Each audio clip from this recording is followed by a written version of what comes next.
Assalamualaikum warahmatullahi wabarakatuh. Ketika Rasulullah SAW berisra Mi'raj, tercium aroma sangat harum. Penasaran, Nabi bertanya kepada malaikat Jibril, "Harum apakah itu wahai Jibril?" Malaikat Jibril menjawab, "Itu adalah wangi dari kuburan seorang perempuan syalihah bernama Siti Masyitoh dan anak-anaknya." Sebelum lanjut, dukung terus channel ini dengan cara subscribe, like, nyalakan tombol notifikasi, dan nonton sampai habis agar tidak sesat.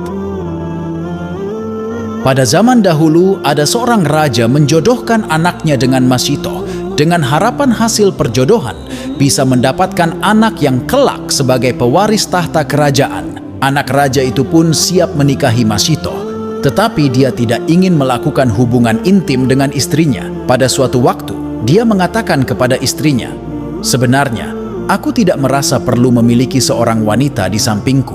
Aku akan memberikanmu dua alternatif. Apakah kamu ingin aku mengakhiri pernikahan ini? Atau kamu ingin tetap tinggal bersamaku sambil mendedikasikan hidupmu untuk beribadah kepada Allah Subhanahu wa Ta'ala? Tetapi kamu harus menjaga semua ini sebagai rahasia." Siti Masyitoh akhirnya memilih yang kedua. Mereka memilih untuk tinggal bersama. Setelah 1 tahun hidup sebagai pasangan suami istri, sang raja memanggil istri anaknya dan menanyakan, "Kamu masih muda, anakku juga masih muda, tetapi mengapa kalian belum memiliki anak?" Kemudian Masyitoh memberikan jawaban, "Keturunan adalah karunia dari Allah Subhanahu wa Ta'ala. Jika Allah menghendaki, kami akan diberikan anak.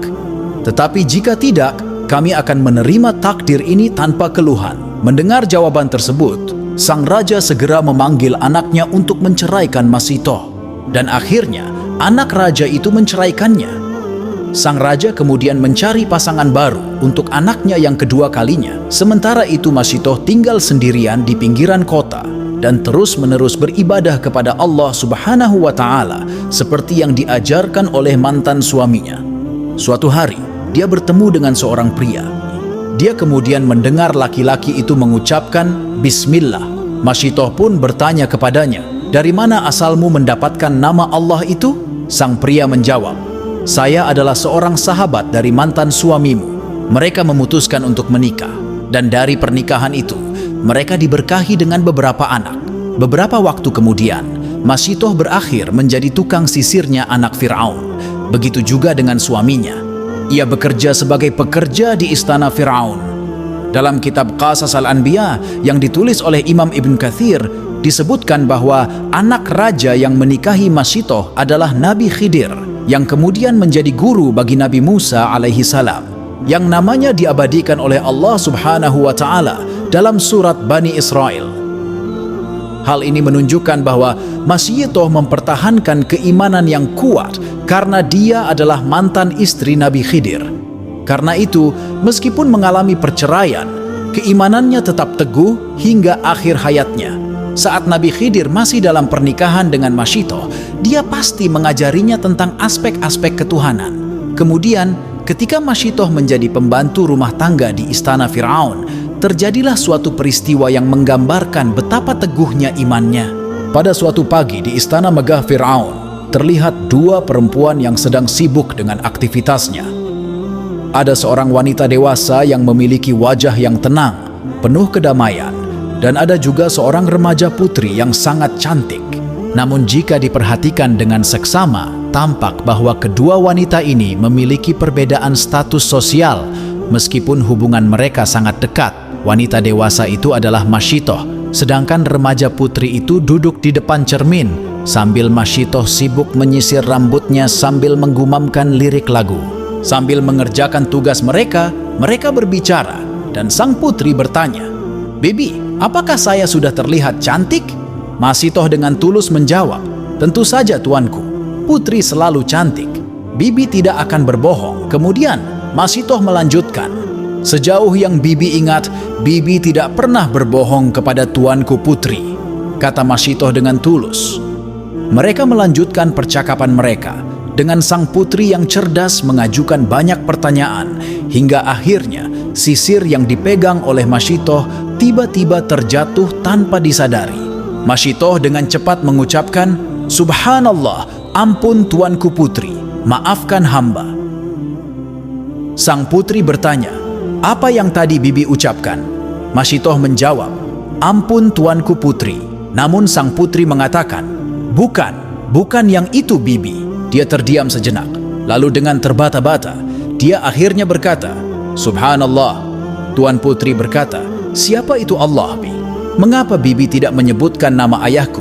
Masyitoh menjawaban, "Allah adalah Tuhan kita, Tuhan hamba, Tuhan putri." Namun, sang putri berkata, "Bukankah Tuhan seluruh alam ini adalah ayahku, Raja Fir'aun?"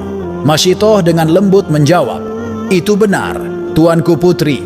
Tetapi bagi hamba dan keluarga hamba, Tuhan itu Allah yang satu." "Sudahlah tuanku putri, lupakanlah. Itu tidak penting. Itu bukan sesuatu yang perlu dikhawatirkan." Kemudian mereka berdua melanjutkan kegiatan mereka seolah-olah percakapan sebelumnya tidak pernah terjadi.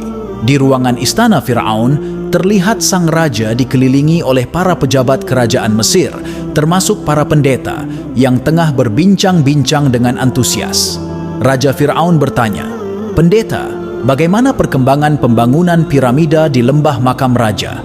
"Semua berjalan dengan baik berkat pertolongan Tuhan hamba." Raja Fir'aun kemudian bertanya lagi, "Bagaimana dengan pasokan bahan yang diperlukan untuk pembangunan itu?" Pendeta memastikan, "Tidak perlu dikhawatirkan, Tuhan hamba. Negeri-negeri jajahan telah mengirimkan semua bahan yang kita butuhkan." "Bagaimana dengan kemajuan pekerjaannya?" tanya Firaun. Pendeta menjawab, "Para budak Bani Israel tetap bisa diatur dan dikendalikan oleh kekuasaan Tuhan hamba." Kemudian Tuan Putri memasuki ruangan dengan senyuman di wajahnya, mendekati sang raja, dan duduk di sampingnya dengan sikap manja yang sesuai dengan kedudukannya sebagai Tuan Putri. Dengan logat manja Tuan Putri itu berkata, "Tuhan hamba, putriku Nanjelita Bakpurnama tiada tara. Apa yang kamu inginkan hari ini hingga mau ikut duduk di sini?" Sahut Raja Fir'aun. "Tuhan hamba," ujar sang putri dengan lembut, "berapa banyak Tuhan yang ada di muka bumi ini?" Pertanyaan tersebut membuat Raja Fir'aun terkejut mendengarnya. Raja Fir'aun menjawab dengan bangga kepada putrinya, "Sayangku, hanya ada satu yang layak untuk disembah di muka bumi ini, dan itulah aku. Orang yang tidak menyembahku pasti akan mendapatkan akibat yang buruk. Dengan kekuasaanku, aku dapat memberikan hidup, kematian, atau penderitaan seumur hidup kepada siapapun yang aku kehendaki." Putrinya kemudian melanjutkan, "Tuhan hamba, kemarin Bibi Masyitoh menyebutkan nama Tuhan yang berbeda selain nama Tuhan yang aku sembah." Mendengar ini, Raja Fir'aun segera bertanya dengan rasa keterkejutan, "Apa? Tuhan mana yang disembah oleh Masyitoh?" Putrinya menjawab, "Bibi Masyitoh menyebut nama Allah, bukan nama Tuhanku." "Siapa Allah itu?" Raja Fir'aun kemudian menyatakan dengan keras, "Putriku, hanya ada satu Tuhan, dan itulah aku." Suasana ruangan menjadi sunyi seketika, hening. Raja Fir'aun kemudian memerintahkan, "Para punggawa, tangkap Masyitoh, budak Bani Israel itu, dan bawa dia ke penjara." Semua punggawa segera berdiri dan dengan serentak menjawab, "Baik Tuhan hamba." Raja Fir'aun kemudian memerintahkan, "Pendeta, persiapkan pengadilan untuk Masyitoh dengan segera." Pendeta menjawab, "Baik Tuhan hamba." Tuan Putri, yang terkejut dan tidak bisa membayangkan konsekuensi dari perkataannya sebelumnya, merasa sangat menyesal atas apa yang telah terjadi pada Dayang yang sangat disayanginya. Namun apa mau dikata, nasi telah menjadi bubur. Pengawal kerajaan Mesir dengan cepat menyeret Ibunda Siti Masyitoh dengan paksa. Mereka mengucapkan kata-kata yang penuh kemarahan. "Kau dan keluargamu celaka, Masyitoh." Masyitoh menjawab dengan ketakutan, "Ampun ya Tuhan, ampun ya Tuhan." Di sebuah rumah yang sederhana, terletak jauh di pinggiran kota, seorang ayah sedang bermain-main dengan keempat anaknya. Mereka terlihat sangat bahagia dalam kesederhanaan mereka. Ada dua putri, seorang putra dan seorang balita yang digendong oleh ayah mereka. Tiba-tiba, pintu rumah mereka terbuka dengan keras dan keluarga itu terkejut. Mereka segera berkumpul bersama dalam keadaan cemas. Anak-anak menggenggam lengan ayah mereka dengan ketakutan saat para pengawal kerajaan Mesir memasuki rumah dengan kasar, membawa keluarga Masyitoh. Mereka dengan tegas menyatakan, "Kalian semua harus ikut kami." Anak-anak Masyitoh pun menjerit, "Abi, abi, ayah, ayah," tanpa memberikan kesempatan kepada keluarga Masyitoh untuk mengajukan pertanyaan. Mereka semua secara paksa dibawa oleh pengawal kerajaan. Kemudian, dalam ruang pengadilan kerajaan Mesir, Raja Fir'aun berada di sana bersama para punggawa, pendeta, dan pengawal kerajaan. Di hadapan mereka, Ibu Siti Masyitoh duduk bersimpuh dengan tangan yang terikat ke belakang, ditemani oleh dua pengawal kerajaan di sisi kanan dan kirinya. Di sisi kanan keluarga Masyitoh, terlihat wajah-wajah mereka yang tertunduk, lesu, lelah, dan penuh ketakutan, dipantau oleh beberapa pengawal kerajaan. Raja Fir'aun dengan suara lantang berkata, "Masyitoh, ucapkanlah bahwa Fir'aun adalah Tuhanku." Dia mengulang perintah tersebut sebanyak 3 kali. Namun, Masyitoh tetap diam dan tidak bergeming hingga Raja Fir'aun mengulanginya untuk yang ketiga kalinya. Masyitoh dengan teguh menjawab, "Allahu Ahad." Raja Fir'aun semakin marah mendengar jawaban Masyitoh, dan para punggawa, pendeta, dan pengawal pun bergumam dengan celaan. Raja Fir'aun kemudian berkata dengan amarah, "Masyitoh, berani sekali kamu menyembah Tuhan selain aku, padahal aku yang telah memberikanmu kehidupan." Masyitoh tetap teguh dan berkata, "Allahu Ahad, Allah yang Maha Esa." Ketika Raja Fir'aun memerintahkannya untuk mengucapkan, "Fir'aun Tuhanku yang Maha Perkasa." Melihat keteguhan hati Masyitoh, Raja Fir'aun mencoba pendekatan lain untuk membujuknya. Raja Fir'aun mencoba meyakinkan Masyitoh dengan berkata, "Masyitoh, jika kamu bersedia mengucapkan Fir'aun Tuhanku, aku akan memberikan harta yang tak terhingga untuk kemuliaan keluargamu." Namun, Masyitoh tetap kokoh dalam keyakinannya dan mengucapkan, "Allahu Ahad, Allah hanya satu dan tidak ada sekutu baginya." Raja Fir'aun mencoba dengan tawaran lebih besar, "Masyitoh, jika aku berikan setengah dari kerajaanku, maukah kamu mengatakan Fir'aun Tuhanku?" Namun, Masyitoh dengan teguh menjawab, "Allahu Ahad." Ruang pengadilan menjadi semakin gaduh dengan gemuruh orang-orang yang hadir. Raja Fir'aun mencoba tawaran terakhir yang lebih besar lagi, "Masyitoh, jika kamu setuju menjadi istriku dan diangkat menjadi permaisuriku, maukah kamu mengatakan Fir'aun Tuhanku?" Namun Masyitoh tetap teguh dan mengucapkan Allahu Ahad. Semua yang hadir di ruang sidang menjadi marah dan mengutuk Masyitoh dengan melemparkan apapun yang mereka pegang ke arahnya. Raja Fir'aun semakin marah karena keteguhan hati Masyitoh. Dia kemudian memberikan pilihan yang mengerikan. "Masyitoh, pilihlah, apakah keluargamu akan aku masukkan ke dalam minyak yang mendidih, atau kamu mau mengatakan Fir'aun Tuhanku?" Masyitoh tetap dengan tekadnya dan mengucapkan, "Allahu Ahad, Allah hanya satu dan tidak ada sekutu baginya." Kemudian, suasana di ruang sidang menjadi terdiam. Raja Fir'aun kemudian memerintahkan, "Pengawal, seret suaminya dan masukkan dia ke dalam belanga minyak." Pengawal kemudian menarik lengan suami Masyitoh dan balita yang digendongnya diserahkan kepada anak pertamanya. Dalam momen yang sulit ini, Masyitoh dan suaminya saling pandang dengan wajah yang penuh haru dan mereka tersenyum satu sama lain. Masyitoh dengan lembut berkata, "Syahid, kemuliaan surga menantimu." Suaminya menjawab, "Insya Allah, aku rela." Dengan kasar, pengawal menariknya. Sementara ketiga anak Masyitoh menjerit dan menangis memanggil ayahnya. Suami Masyitoh berkata dengan haru, "Selamat tinggal anak-anakku, semoga kita bertemu di surga." Semakin geramlah Raja Fir'aun. Raja Fir'aun berkata, "Katakan Fir'aun Tuhanku." Namun Masyitoh tetap dengan keteguhannya dan mengucapkan, "Allahu Ahad." Raja Fir'aun semakin marah dan memerintahkan, "Seret anak pertama Masyitoh." Pengawal kemudian menggenggam lengan anak perempuan Masyitoh. Balita yang digendong oleh Masyitoh diserahkan kepada anak kedua Masyitoh. Dengan kasar, pengawal menarik anak pertama itu dengan paksa. Anak pertama mencoba menyebut nama ibunya, dan Masyitoh dengan wajah yang penuh kesedihan mengatakan, "Sebut asma Allah, anakku." Dengan suara sendu, anak pertama menjawab, "Allahu Akbar, Allahu Akbar, Allahu Akbar." Namun, Raja Fir'aun terus memaksa dan berkata, "Bagaimana Masito? Sebut Fir'aun Tuhanku." Masito dengan tekadnya tetap mengucapkan, "Allahu Ahad, Allah Maha Esa." Raja Fir'aun kemudian memerintahkan, seret anak kedua Masito. Pengawal pun menggenggam lengan anak laki-laki Masito. Balita yang digendong diserahkan kepada anak ketiga Masito. Dengan kasar, pengawal menarik anak kedua itu dengan paksa.